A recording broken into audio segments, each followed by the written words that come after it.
让你不再喝奶茶的一定是这碗红豆沙小圆子，入口细腻丝滑，甜甜糯糯的，越吃气色越好。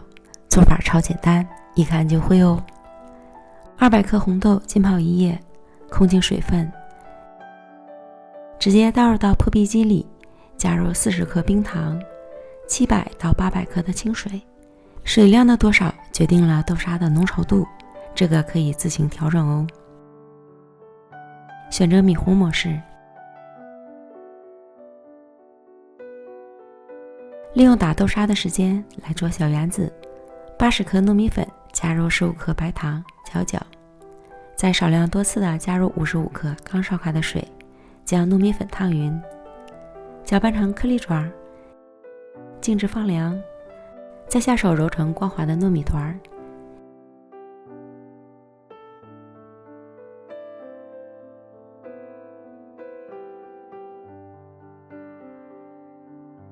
揪起小块，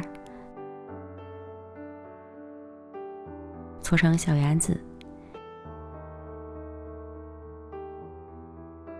听听歌，一会儿就都搓完了。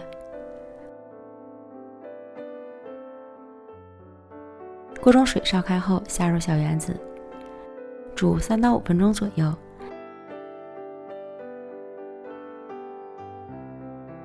小圆子全部都浮起来就熟了。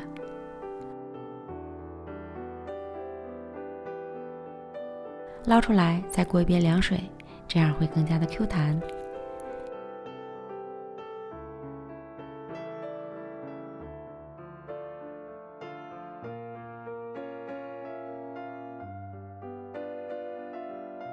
这时红豆沙也已经打好了，倒入盘中，